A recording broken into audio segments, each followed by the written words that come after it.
Right, so it is day 50 of my New Year's resolution to plant a tree every day. And I think we're going quite well so far. We're up to 102 now, so let's go and get on with 103. Right, so yesterday's planting, last night's planting, was putting in a Dracaena that will one day be a sub-canopy under a tree, well, close to a tree that will one day be large enough that it'll be the canopy or emergent tree. Today I'm doing kind of the opposite. I'm putting in a canopy tree, which is a Mexican apple, in an area that is dominated very much by the guavas, which stay relatively small except in exceptional circumstances, and some of the wild philanthus. So why I'm doing that is I really want the guavas to reduce their fruiting volume, but also, generally speaking, guavas on their own tend to create a soil which is not very hospitable to a lot of things.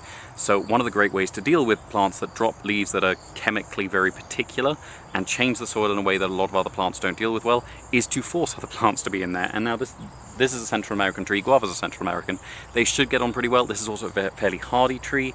It does pop up all around town because fruit bats are very fond of them and then drop them out in people's gardens, and they grow very readily.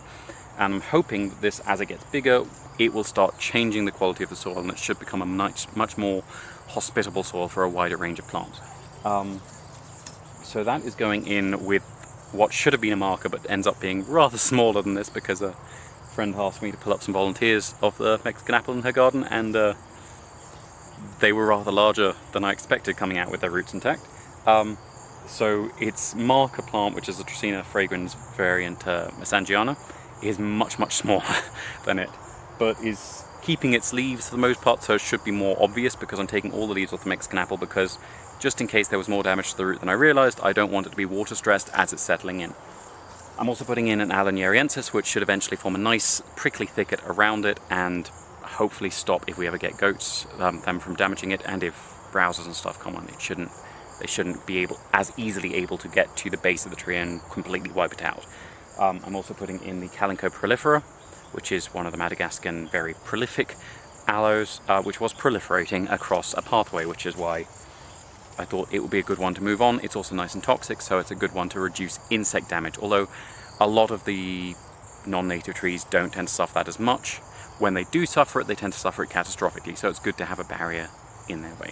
So that should be it for today. As yet, I don't have a plan for tomorrow. I have a suspicion of a plan, but it does depend on me actually being able to get somewhere to get part of the plan organised. But we'll see. So tune in tomorrow and see what I pull out of the chaos.